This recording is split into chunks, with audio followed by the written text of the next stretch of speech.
Anthony Davis, it intrigues me enormously that you actually think it clear on some level that the election was not done according to Hoyle. That is to say, some stuff went down on the election that you felt was, what, reflective of manipulation, reflective of what? Reflective of the times that we're living in. There's a British journalist called Carol Cadwallader who wrote a piece about 8 years ago in The Guardian describing how the American elections would eventually fall prey to, I mean, her new phrase is broligarch, which I think is rather brilliant, the broligarchs, or broligarchs, I guess guys would say, right? Broligarchs, sure. Yeah. But she actually she preempted that big tech would be, at the heart of our election interference, and she was right. And she's done like a follow-up on her Substack. But it's very, very interesting. There she is. That this kind of movement now, where people like Elon Musk can spend $200 million in the final stages of an election, you can't argue that that's not going to have an effect. And I'm just talking about disinformation, really. This is what it is. And so this is why it's difficult to qualify. Was the election stolen? Was it rigged? I don't want to sound like a Trump supporter in 2020 who complains that Joe Biden had stolen the election, which, of course, he hadn't. And ironically, it was Trump who tried to turn that election around with a fake electors scheme. I'm not talking about any of that. I'm talking about the fact that we are in a post-democracy world now, or certainly a post-democracy America, where the tradition of you casting your vote and that vote being counted and you getting all of your information as to who you should probably vote for from 3 networks who are all basically singing off a very similar moderate hymn sheet. Those days are over. And so the question is, could you argue that having Elon Musk spend $44 billion on Twitter and us not really know why, to now him obviously changing the entire political narrative on X and then spending $200 million putting that money directly into this America Super PAC and then taking on some of the subcontracting, the door knocking for the Trump campaign that didn't really happen in the end. It didn't seem to matter. And then him having conversations with Russia, having conversations with Putin. Clearly there is a relationship there that we didn't really know about. And now we obviously hear that Trump himself has a relationship with Putin. And then a couple of days ago we hear that a spokesperson from, I'm not sure which arm of the Kremlin it might have been, basically came out and said, okay, so we rigged the election for Donald Trump. What's he going to do for us now? Right. We ran that at the very beginning of the show. It's kind of wild. Yeah. So this is the point that I'm making is like, where are we in terms of what you can call election interference versus disinformation campaign? Is it all one of the same? And so I am now starting to think that, because I didn't enjoy listening to your previous guests taking a dump on Kamala Harris. I really didn't enjoy that. In hindsight, because we're all looking for answers, aren't we? And we're all trying, did she do enough this, like he was saying? Did she give enough interviews? She ran a fantastic campaign. Are you kidding me? She made me feel things that I haven't felt for years when it comes to politics. She should have won the election.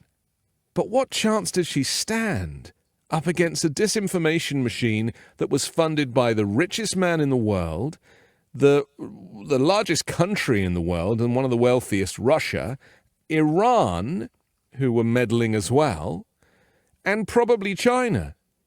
What chance did she and little Tim Walz stand up against this gigantic information machine? I mean, Facebook were probably in there as well, of course, or Meta, whatever it's called. We know that Zuckerberg thinks that Trump is badass for punching the air after being shot. So I just really honestly feel like the unfairness of American elections has really been laid bare. And this is now what we're going to have to look forward to.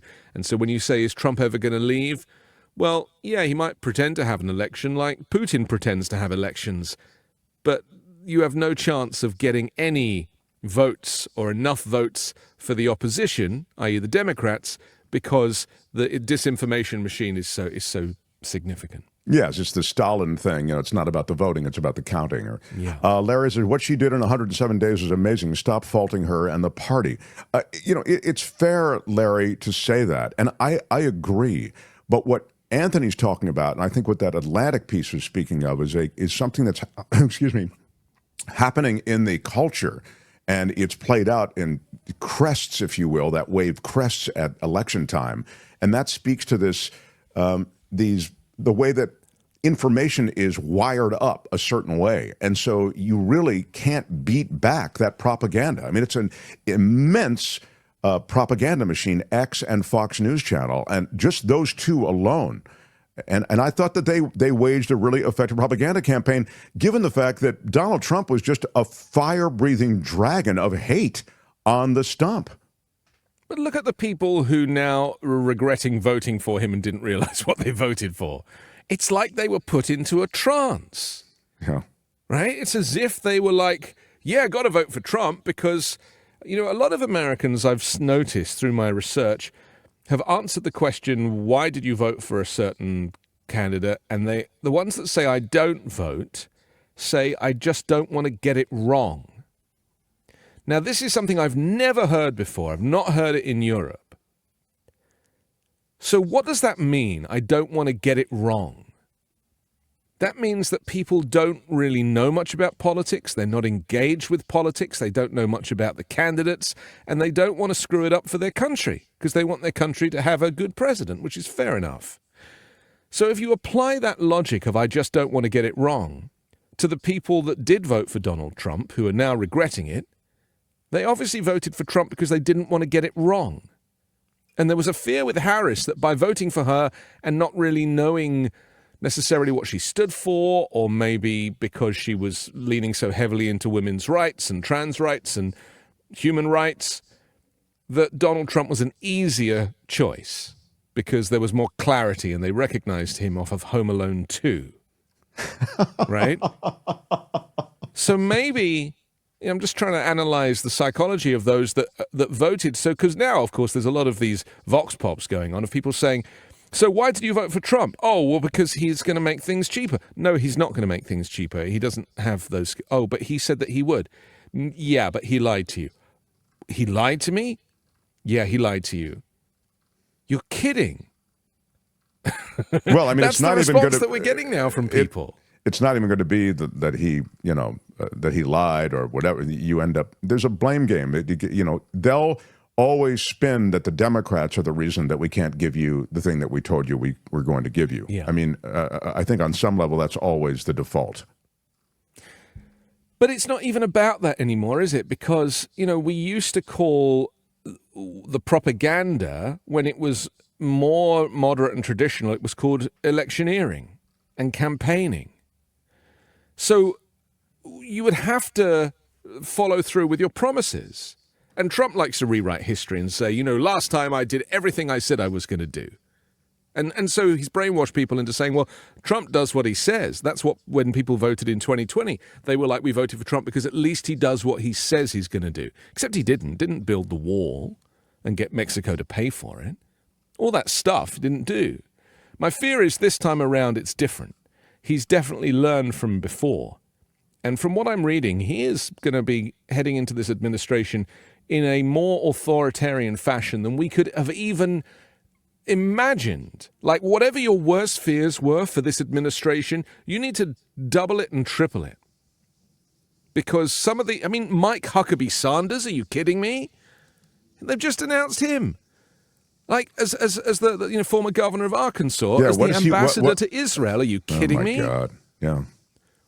So this is going to be worse than, Darth Vader's evil empire and the emperor. This is going to be a whole new level of hate and negativity and extremism that America has never seen.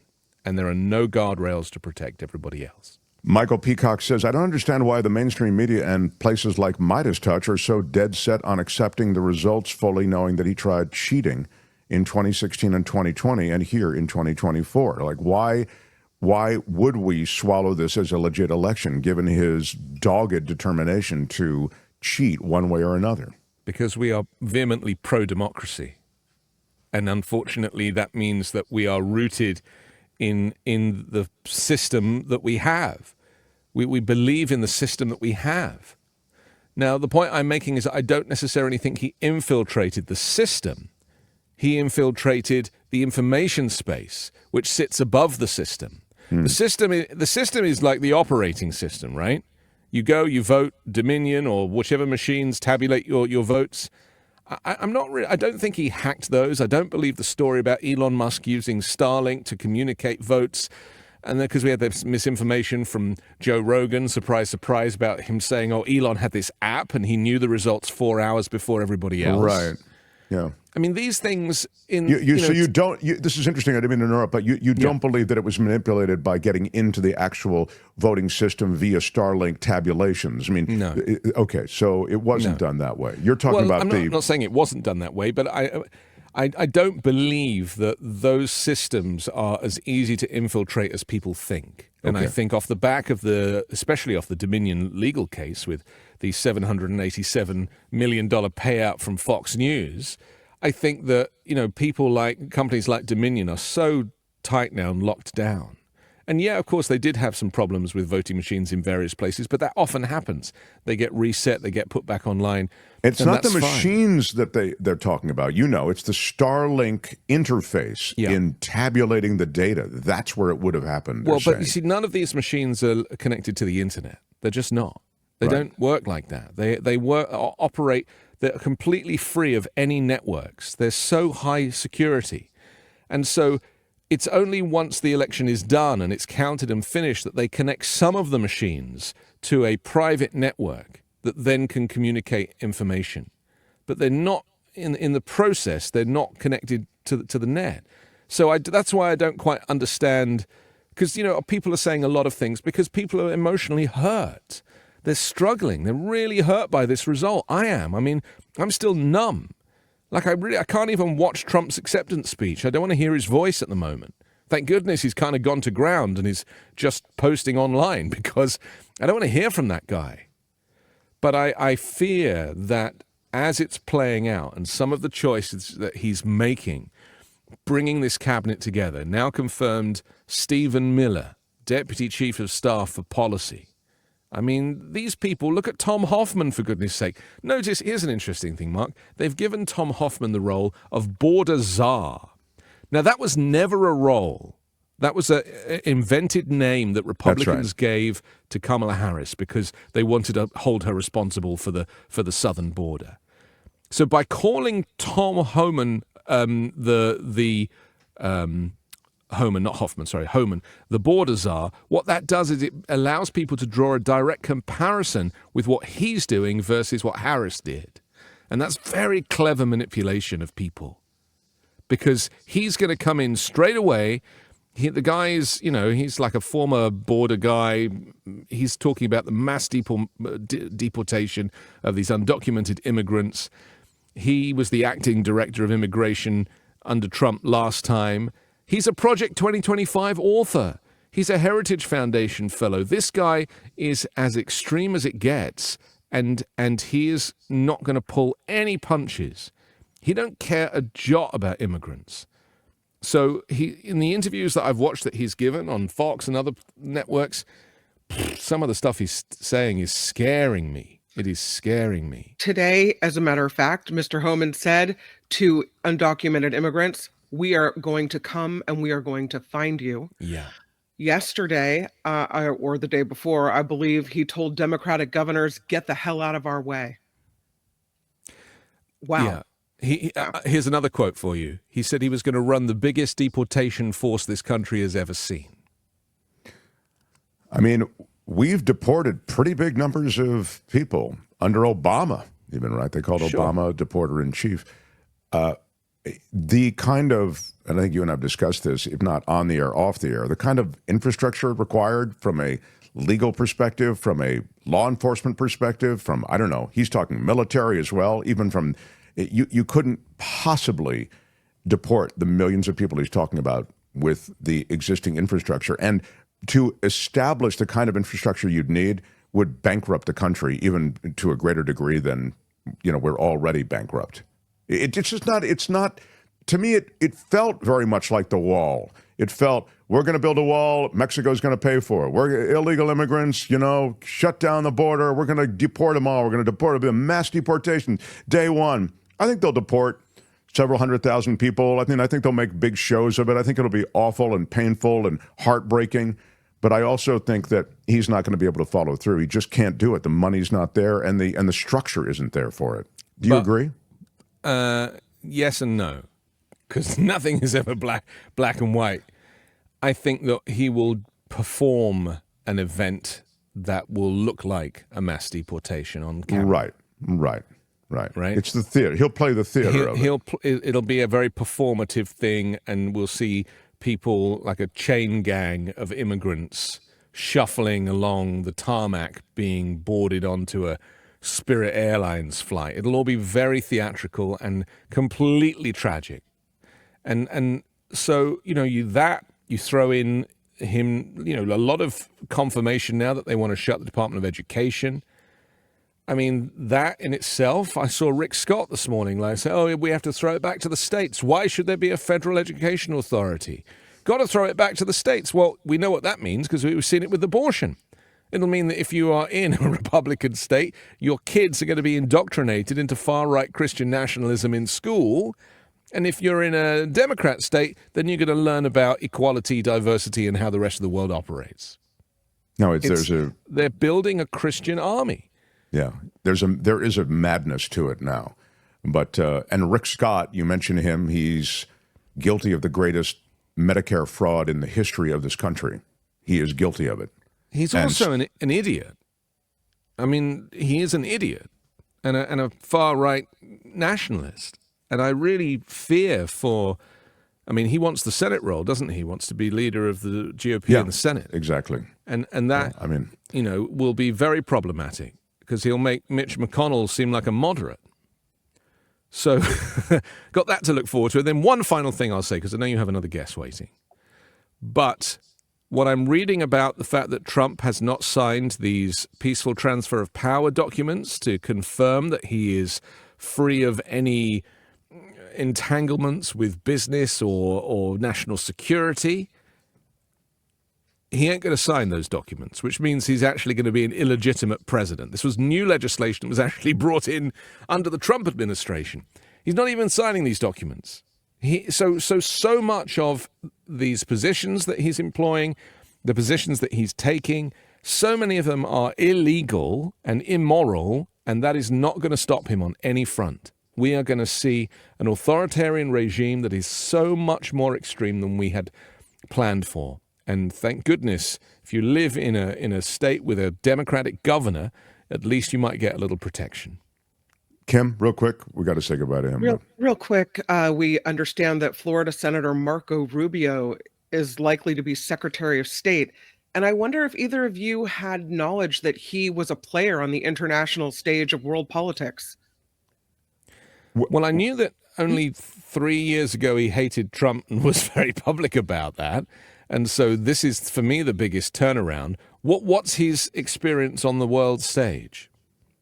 I mean, his experience, I think to be fair to Rubio, I think he's involved in a lot of stuff that does involve international conversations on international delicate situations involving the U.S. Obviously, he's got interests that come out of Cuba, et cetera. I mean, sure.